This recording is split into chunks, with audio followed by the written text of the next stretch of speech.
Yeah.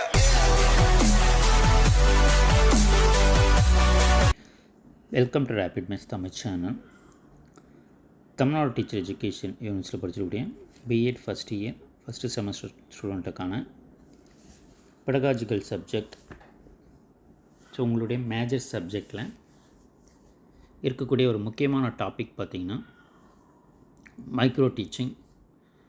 So கட்டாயமாக உங்களுக்கு இந்த மைக்ரோ டீச்சிங்னா என்னன்றது தெரியணும். அதனுடைய மைக்ரோ டீச்சிங் சைக்கிள்ன்றது ரொம்ப இம்பார்ட்டண்ட்டு. இது உங்களுக்கு ஒரு 10 மார்க் கொஷினாக கேட்பாங்க. அதே போல் மைக்ரோ டீச்சிங் ஸ்கில்ஸை பார்த்திங்கன்னா உங்களுக்கு 5 மார்க் கொஷின்ஸில் கேட்பாங்க. ஸோ அதில் மைக்ரோ டீச்சிங்ன்றது என்னன்றதை கட்டாயமாக எல்லாருமே தெரிஞ்சு வச்சுக்கோங்க. ஸோ இப்போ மைக்ரோ டீச்சிங் என்பது நுண்ணிலை கற்பித்தல்.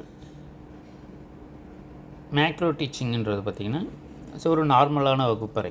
மேக்ரோ டீச்சிங்கிறது ஒரு 40 மினிட்ஸ் நம்ம வந்து கிளாஸ் எடுப்போம்.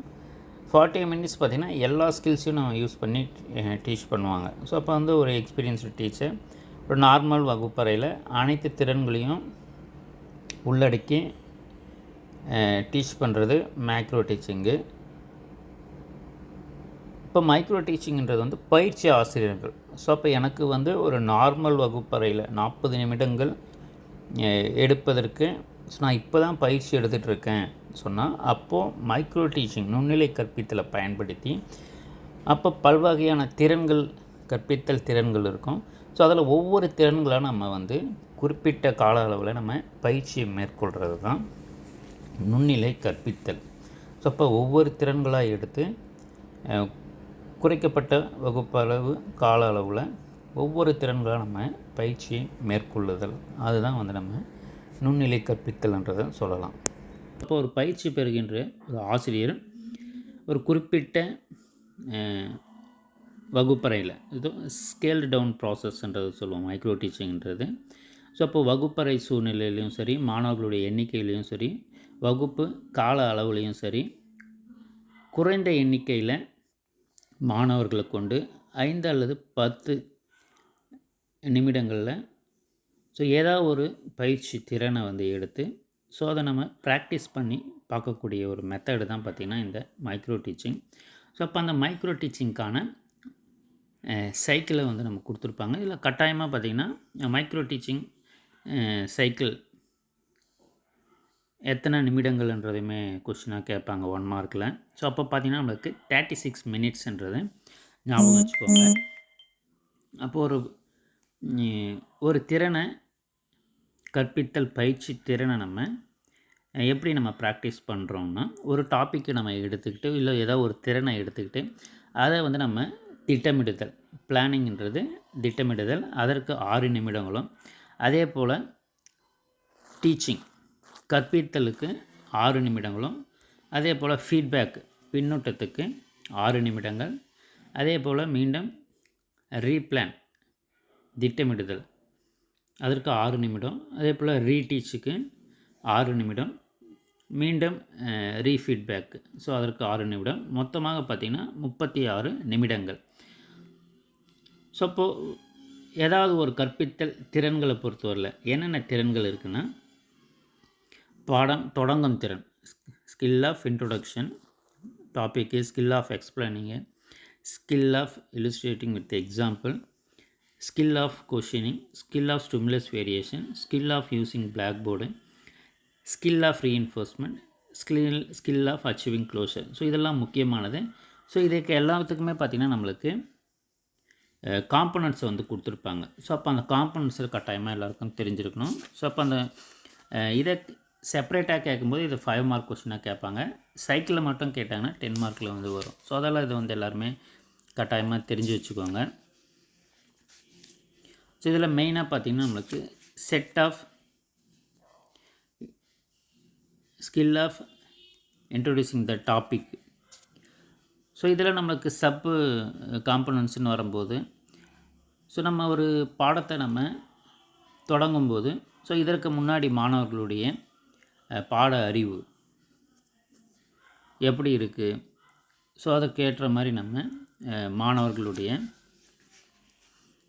லெசன்ஸை நம்ம ஸ்கில்ஸை வந்து நம்ம ப்ரீவியஸ் நாலேஜோட லிங்க் பண்ணுவோம். ஸோ அப்போ அது ஒரு விஷயங்கள். அதே போல் கண்டினியூட்டி ஸ்டூடெண்ட்ஸ் இதுக்கு முன்னாடி என்ன லேர்ன் பண்ணியிருக்காங்களோ அதனுடைய கண்டினியூட்டியாக தான் நம்மளுடைய கிளாஸை வந்து நம்ம ஸ்டார்ட் பண்ணுவோம்.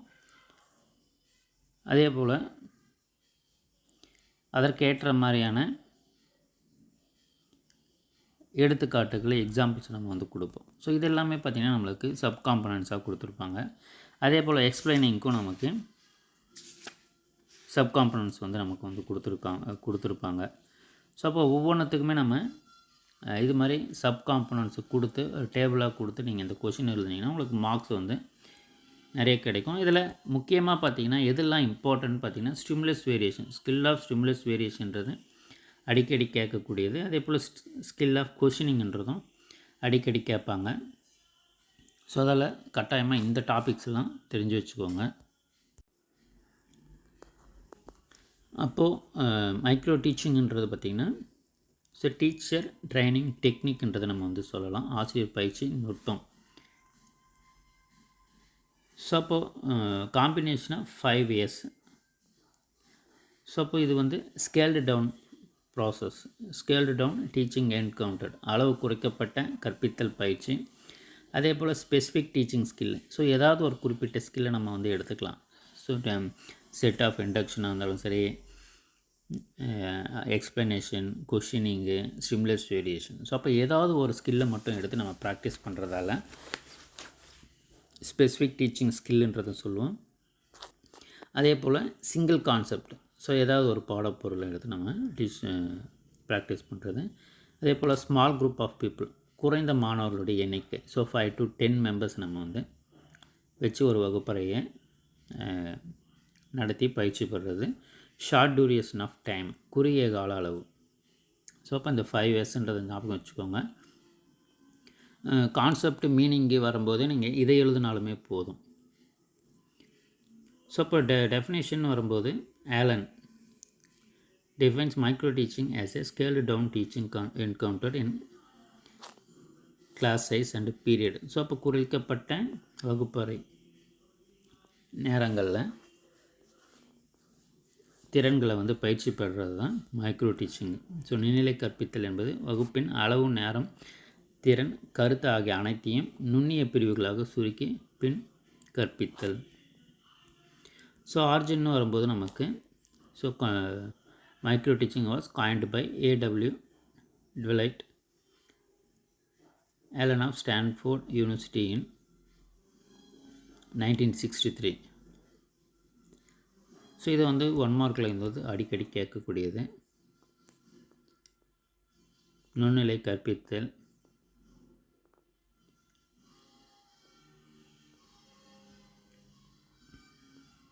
காயின்டு பைன்றது கொஷினை கேட்பாங்க. ஸோ அப்போ வந்து A.W. ட்வைட்ன்றது ஆலன் ட்வைட்ன்றது நீங்கள் ஞாபகம் வச்சுக்கோங்க. ஸோ அப்போது நமக்கு மைக்ரோ டீச்சிங்குடைய பிரின்சிபல்னு சொல்லும்போது டெஃபைனபிள், வரையறுக்கக்கூடிய, அப்சர்வபிள், உற்று நோக்கக்கூடிய. ஸோ அப்போ அந்த குறைக்கப்பட்ட மாணவர்களுடைய எண்ணிக்கை, கால அளவை வைத்து நம்ம வந்து பயிற்சி மேற்கொள்ளும்போது ஸோ அதை வந்து ஒரு ஸ்டூடெண்ட்டுக்கிட்ட நம்ம ஃபீட்பேக் கேட்கலாம். ஸோ அப்சர்வர்ன்றது ஸ்டூடெண்ட்டாக இருக்கலாம், டீச்சராக இருக்கலாம், இல்லை ஹெட் மாஸ்டராக இருக்கலாம், ஹெச்எம்மாக இருக்கலாம். ஸோ அப்போ யார் வேணால் அப்சர்வராக இருக்கலாம். ஸோ அவங்கக்கிட்ட இருந்தால் நம்ம ஃபீட்பேக் வாங்கிக்கலாம். மெஷரபிள், அளவறியக்கூடியது. அதே போல் கட்டுப்படுத்தக்கூடியது, கண்ட்ரோலபிள். ஸோ இது எல்லாமே வந்து பிரின்சிபல்ஸில் வரும்.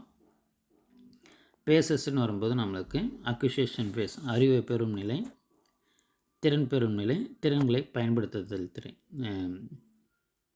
பயன்படுத்துதல். ஸோ அப்போ மைக்ரோ டீச்சிங்கை பொறுத்தவரையில் ஏதாவது ஒரு திறன்களை எடுத்து அதை நம்ம வந்து ஒவ்வொரு திறன்களாக மாணவர்கள்கிட்ட குறைந்த அளவில் வைத்து நம்ம பயிற்சி பெறும் முறையை தான் பார்த்திங்கன்னா இந்த மைக்ரோ டீச்சிங்ன்றது சொல்லுவோம். தொடர்ந்து நம்மளோட சேனலில் இணைந்துருங்க. நம்மளுடைய வாட்ஸ்அப் பட்டன் டெலகிராம் குரூப்பில் ஜாயின் பண்ணிக்கோங்க. உங்களுக்கு நான் எக்ஸாம் கைடன்ஸ் தொடர்ந்து கொடுத்துக்கிட்டே இருப்பேன். தேங்க்யூ, தேங்க்ஸ் ஃபார் வாட்சிங்.